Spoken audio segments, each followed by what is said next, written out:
My bags were packed.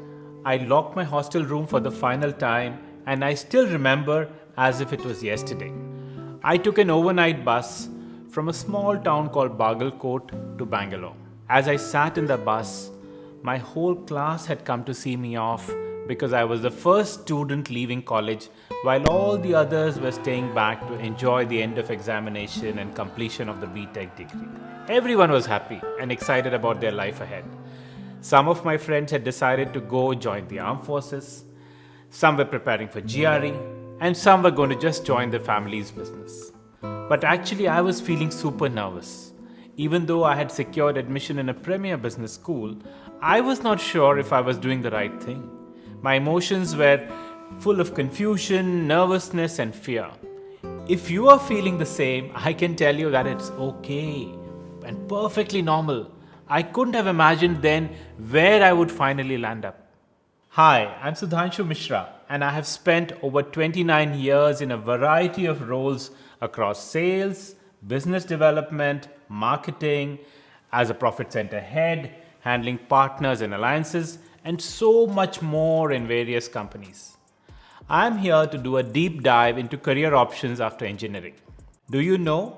Every year, approximately 15 lakh students graduate in engineering, but only about 20% get placed in their respective domains like electronics, chemical, civil, or mechanical engineering. Many students like to go for higher studies like an MTech by taking GATE or an MBA.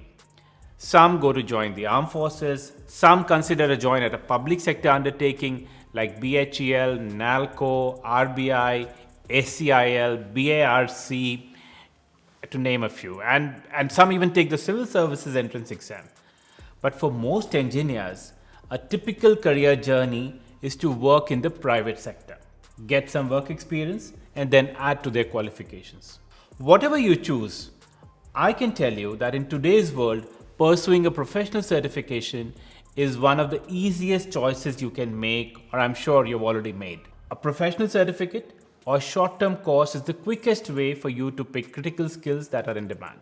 For example, some popular ones include web designing, computer languages like C, Java, Python, cloud computing, nanotechnology, robotics, AI, and so many more. However, if I was to tell you a secret to succeed, it would be only one thing. A good starting point is not to think of the role, but to think of the industry you're attracted to. Do you like cars and keep yourself updated with the latest developments in electrical vehicles? Or do you find the world of gaming far more appealing? Or maybe you are someone who prefers working on solving problems for others? Do spend some time researching the various industries, sectors, and domains, as it will give you a good idea of what you could pursue in the future.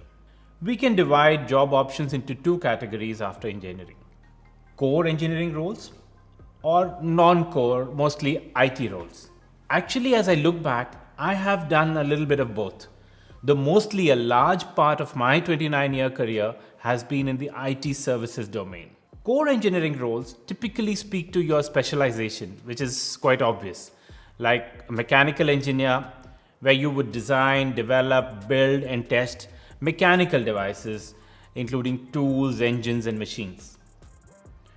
Civil engineer, you would design and supervise large construction projects like roads, buildings, airports, tunnels, dams, bridges, and related systems. Electronics engineer designs and develops new electronic equipment and solves problems and tests equipment. Did you notice how many times I mentioned design and develop? Well, that should give you an idea of the most common roles actually.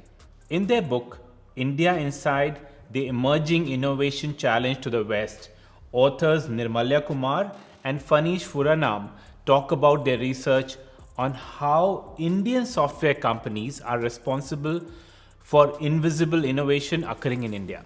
Specifically, they highlight how we became a global hub of software development and offshoring of back offices.